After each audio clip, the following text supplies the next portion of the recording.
नमस्कार दोस्तों, मैं आप सबको स्वागत करता हूं मेरे YouTube channel volcano.com aka AP Explains पे। अभी पोनियन सेल्वन पार्ट 1 देख के आए हैं अपन। आपने देखा क्या? तो हाँ दोस्तों, आप लोगों ने सही सुना। कल से मेरे दिमाग में आदिपुरुष का हैंगओवर चल ही रहा था, तो मैंने सोचा कि क्यों ना फ्रेश हो जाए, क्योंकि उसने मुझे बड़ा निराश किया था। इसलिए मैं गया सिनेमा हॉल और देखा पोनियन सेल्वन पार्ट 1। दोस्तों, मैं आपको मेरा रिएक्शन बताऊंगा और इस फिल्म को भी एक्सप्लेन करूंगा, कृपया करके ध्यान से सुनिएगा। उससे पहले चैनल को लाइक और वीडियो को सब्सक्राइब जरूर करना। सॉरी वीडियो को लाइक और चैनल को सब्सक्राइब जरूर करना। सब्सक्राइब नहीं करते गुरु लोग। इस मूवी की स्टार कास्ट है जयम रवि, त्रिशा, चियान विक्रम, ऐश्वर्या राय और कार्ति। ये सभी लोगों ने अपनी बेस्ट परफॉर्मेंस दिए इस मूवी में। सबसे पहले इस मूवी के बारे में जान लेते हैं। यहाँ पर दिखाया गया है कि 1955 में जो कल्कि नाम के एक राइटर ने जो नॉवेल लिखे थे करीब 1000 साल पुराने हिस्ट्री को लेकर, उसी को यहाँ पे विजुअलाइजेशन किया है हमारे मणि रत्नम सर ने। उसके लिए एक बार उनको अप्रिशिएशन मिलना ही चाहिए। फिल्म में एक डायनेस्टी को दिखाया गया है जिसका नाम है चोला डायनेस्टी। उसकी शुरुआत 1000 साल पहले तमिलनाडु यानी उज्जैन से हुआ था। वही था पहला डायनेस्टी जिसने इंडिया के सी रूट से व्यापार शुरू किया था। इसी के साथ बहुत सारे डेवलपमेंट उन्हीं के डायनेस्टी के बल पर हुआ था। उन्होंने इंडियन सबकंटिनेंट से लेकर बाहर के और भी देशों में राज किया था, तो वो बहुत ही पावरफुल और शक्तिशाली थे। उनकी ही स्टोरी को यहाँ पे विजुअलाइजेशन किया है मणि रत्नम सर। और ये बात बता दूं दोस्तों कि इस मूवी में उनके व्यापार या उन्होंने किए बड़े कारनामों को दिखाने के वजह मणि रत्नम सर ने दिखाया है कि वहाँ पे चोला डायनेस्टी में होने वाला पॉलिटिकल इंस्टेबिलिटी को उन्होंने बहुत ही अच्छे और बारीकी तरीके से दिखाया है। फिल्म की स्टोरी की शुरुआत होती है एक तारे से, नक्षत्र से। उसमें क्या होता है कि वो जो नक्षत्र होता है वो चोला डायनेस्टी के लिए एक बुरा संकेत लेकर आता है। वहाँ के गुरु लोग क्या कहते हैं? वो कहते हैं कि उसके कारण चोला डायनेस्टी में कुछ अशुभ होने वाला है, किसी की जान जाने वाली है। वहाँ पे पूरा हड़कंप मच जाता है, यानी कि मतलब कुछ बहुत बुरा होने वाला है, ऐसी न्यूज फैल जाती है।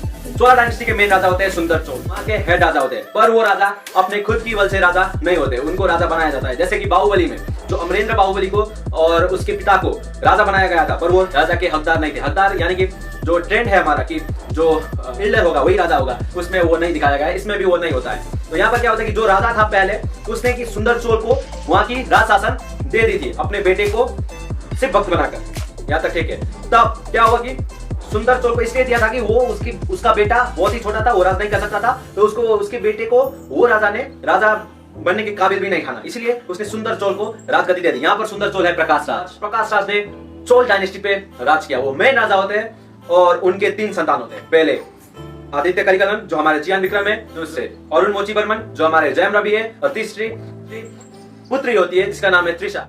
फिल्म में उनका नाम होता है कुंदाबाई देवी। तो ये 3 होते हैं उनके संतति। तो इसलिए वो तीनों में भी संकट मंडरा रहा होता है। और वो संकट की बात यहाँ पे आदित्य करिकलन जो हमारे चियान विक्रम सर है उनको पता चल जाता है। तो वो क्या कहते हैं कि वो अपने स्पाई जो बहुत ही वफादार स्पाई होते हैं, वंदियतेवन, सॉरी दोस्तों मुझे नाम नहीं अच्छे से पता, तो मैं तमिल फ्रेंड्स को मैं कहना चाहूंगा कि मुझे माफ कर दीजिए क्योंकि मुझे उनकी नाम नहीं पता, तो इसलिए उसका नाम होता है वंदियतेवन। तो हमारे आदित्य करिकलन उसको भेजते हैं चोल डायनेस्टी के विभिन्न क्षेत्रों में, ताकि वहां पे जाके वो पता लगा सके कि क्या चल रहा है, क्या गुटबंदी चल रही है, क्या प्लान चल रहा है उन लोगों के बीच, कि यहाँ पर किसको मारना है, क्या पॉलिटिक्स चल रहा है। तो दोस्तों यहाँ पर क्या होता है कि जो वंदियतेवन है वो चला जाता है कुडम्बोर। कुडम्बोर चोल डायनेस्टी का वन ऑफ द किला है। हाँ, तो कुडम्बोर में जो एक छोटे राज्य का या फिर कुछ पर्टिकुलर सेक्टर के जो राजा होते हैं उनका नाम होता है परवेश्वरम और समथिंग लाइक दैट, ऐसा ही कुछ होता है। तो वो राजा जो है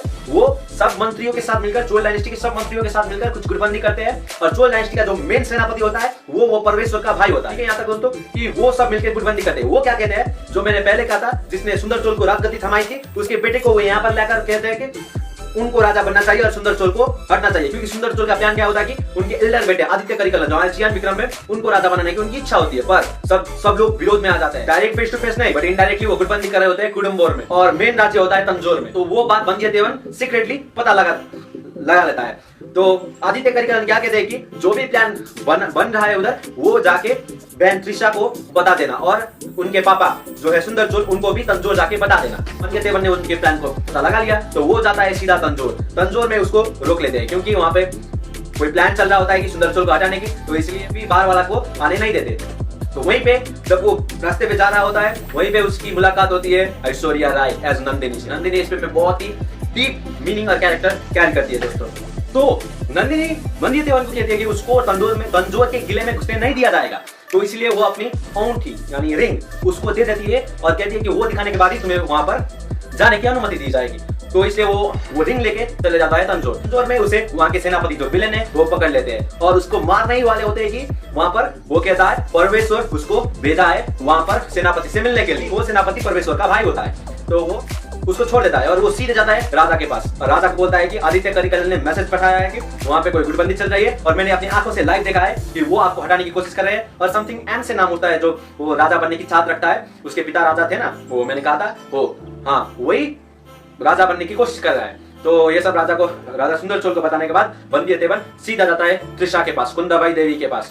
वहां पर वो एक कोई विष्णु भक्त नाम का जोकर कैरेक्टर जो नारद टाइप का होता है उसको लेकर चले जाता है और वहां पर जाके वो सारी बात कुंदाबाई देवी को बता देता है। तो कुंदाबाई देवी भी पॉलिटिक्स में बहुत ही माहिर होती है, तो वो कहती है कि लंका जाकर मेरे भाई अरुण मोजी बर्मन को ले आओ। दोस्तों यहाँ पर फिल्म का नाम है पोनियन सेल्वन और पोनियन सेल्वन की स्टोरी बेस्ड है अरुण मोजी बर्मन पर। जो मेन हीरो है, जो मेन कैरेक्टर है इस फिल्म का, जिसपे ये पूरी स्टोरी बेस्ड होगी पार्ट 2 में, वो है पोनियन सेल्वन अरुण मोजी बर्मन जो जयम रवि का कैरेक्टर है। तो दोस्तों वंध्यदेवन चले जाता है श्रीलंका कि वो जा रहा है इधर जो हमारे विक्रम चियान विक्रम में आदित्य करिकल, वो उनकी स्टोरी भी, उनकी लव स्टोरी जो पास में थी वो भी दिखाया जाता है। दोस्तों जो हमारी नंदिनी थी वो बहुत ही सुंदर होती है, हालांकि ऐश्वर्या राय को दिखाया गया है तो सुंदर तो होगी पर बहुत ही सुंदर होती है बचपन से ही। और ये हमारे आदित्य करिकल युवराज और वो नंदिनी एक दूसरे से प्यार कर बैठते हैं और वो नंदिनी एक अनाथ होती है, पुजारी की बेटी होती है, उसको पाला जाता है। तो इसलिए क्या होता है कि जो आदित्य करिकल की बहन है कुंदाबाई देवी और उसकी माँ, वो क्या करते हैं उसको भेज देते हैं किधर, मतलब उसको गायब पार देते हैं। और उसके बाद क्या होता है कि वो गायब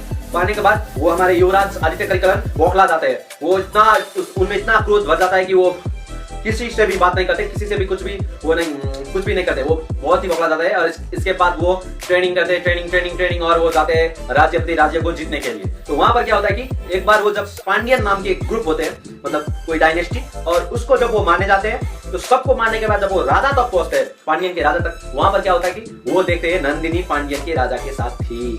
उनमें इतना क्रोध आ जाता है दोस्तों, इतना क्रोध आ जाता है कि वो उस पांड्यन राजा के गले काट देते हैं। तो नंदिनी पूरी बौखला जाती है।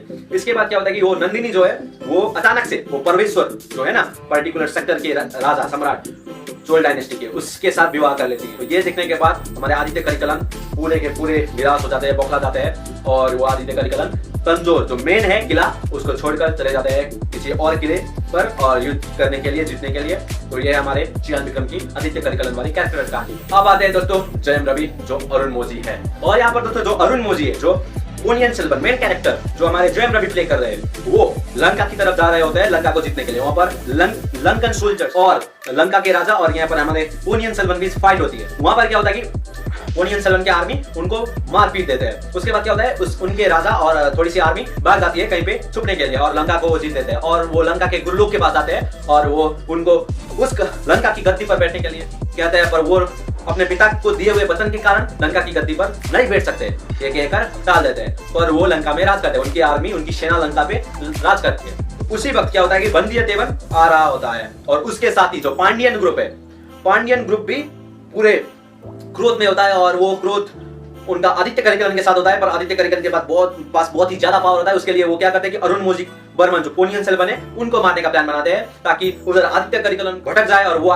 उनको मारने के लिए आए और वो फिर आदित्य करिकलन को अकेले में मार दे। तो वंध्यदेवन भी जाता है और वो हमारे पांड्यन ग्रुप भी लंका पहुंचते हैं। तो वंध्यदेवन हमारे पोनियन सेल्वन से मिलता है, उनको सब बात कहता है और वापस आने के लिए कहता है। पर जो वो विष्णु भक्त था, जो नारद मैंने कहा था पहले, वो भी वहां पर पहुंचता है।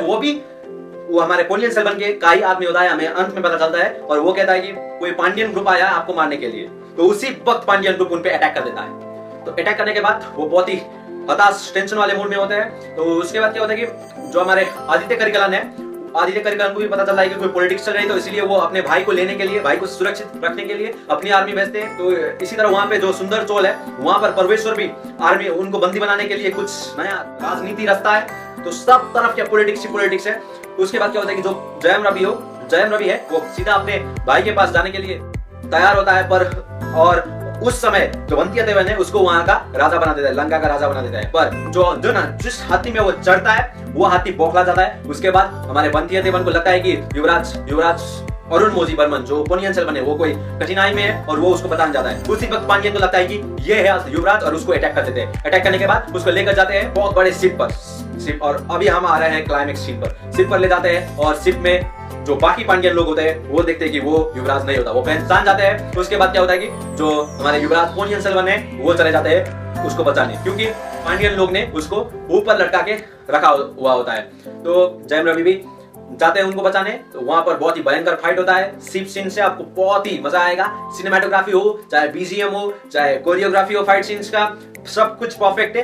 एक्टर्स ने अपनी एक्टिंग भी बखूबी निभाई है। सबसे ज्यादा स्क्रीन टाइम मिलता है करती यानी वंथिया देवन को, तो आपको बहुत ही मजा आएगा। आप लोग अच्छे से बैठना, कुछ भी हाई एक्सपेक्टेशंस मत रखना। बाहुबली और आरआरआर जैसे ड्रामा नहीं है इस पर, मतलब कि वो टाइप की इमोशंस और ड्रामा नहीं है। ये जैसे वो नोवेल में था वही बस वही उतारा गया है, तो आपको मजा आएगा। अच्छे से समझकर देखना, कुछ भी ऐसा वैसा नहीं है। तो वहां पर आज फिर से आते हैं दोस्तों फाइट सीक्वेंस पर। वहां पर फाइट होता है, डेंजर फाइट होता है। उसके बाद सबको मार के जयम रवि और करती जो वंथिया देवन और युवराज पोनियन सेल्वन है वो समुद्र में डूब जाते हैं। उसके बाद पूरे राज्य चोल राज्य में फैल जाता है कि युवराज अरुणमोझी वर्मन यानी पोनियन सेल्वन नहीं रहे। और अंत में एक औरत आती है जो मुझे याद नहीं है, पर वो कुछ डिवाइन शक्ति वाली माँ होती है, वो बचाने के लिए जा ही रही होती है कि फिल्म समाप्त होता है। अब ये मिस्ट्री 9 महीने के बाद खुलेगा, क्योंकि पार्ट 2 की भी शूटिंग हो चुकी है। 9 महीने बाद उसको रिलीज किया जाएगा मणिरत्नम द्वारा। यही था दोस्तों पोनियन सेल्वन का एक्सप्लेनेशन। तो दोस्तों यही था पोनियन सेल्वन का एक्सप्लेनेशन, एक्सप्लेन्ड इन हिंदी। तो मेरा रिव्यू इस फिल्म के लिए क्या है कि मतलब ये फिल्म एक वन टाइम वॉचेबल फिल्म है, क्योंकि बहुत लंबी फिल्म है। आपको अपने टाइम को बचाना चाहिए, और क्योंकि अभी के जमाने में क्या होता है कि सब लोग बिजी रहते हैं, सब लोग अपने काम से काम रखते हैं, और 2-3 बार इस फिल्म को देखना नामुमकिन है, क्योंकि ये फिल्म लंबी फिल्म है। तो वन टाइम वॉचेबल है, आपको रिफ्रेशमेंट होगा, आप पॉलिटिक्स को समझ सकोगे अच्छे से। वो 1000 साल पहले भी ऐसी पॉलिटिक्स होती थी, या आप पता लगा पाओगे। तो ये था दोस्तों इसके रिव्यू, और मुझे तो बहुत बढ़िया लगा फिल्म दोस्तों। मैंने बहुत सारे क्रिटिक्स को देखा कि वो पसंद नहीं कर रहे थे फिल्म, बहुत ही बढ़िया था। तमिलनाडु में ये बहुत ही बढ़िया बिजनेस करा है, ओवरसीज में भी बहुत ही बढ़िया बिजनेस करा है, पर नॉर्थ साइड, इंडिया के नॉर्थ साइड पे ये बिजनेस ही नहीं कर रहा है। कुछ भी लोग पसंद क्यों नहीं कर रहे हैं पता नहीं, पर फिल्म अच्छी है दोस्तों, उतनी भी बुरी नहीं है, फिल्म अच्छी है। वो बाहुबली वाला इमोशन, वो ड्रामा नहीं है, पर ठीक है फिल्म, तो आप एक बार देख सकते हो। तो इतना ही था आज के लिए। मैं फिर से जरूर आऊंगा। God bless you, thank you my dear friends. Video थोड़ी सी लंबी होगी, पर मैनेज कर लेना, आपको स्टोरी बहुत अच्छे से समझ आएगी। अब अगर ये समझ के फिल्म देखने जाओगे तो भी आपको मजा आएगा। ये देख के, ये वीडियो देख के फिल्म देखने जाओगे तो भी आपको मजा आएगा, क्योंकि आपको अच्छे से समझ आएगा कि कौन क्या है और कौन क्या कर रहा है, क्या चल रहा है, पॉलिटिक्स चल रहा है, पूरी पॉलिटिक्स, बहुत ही मजा आएगा। धन्यवाद, good bye, take care, thank you.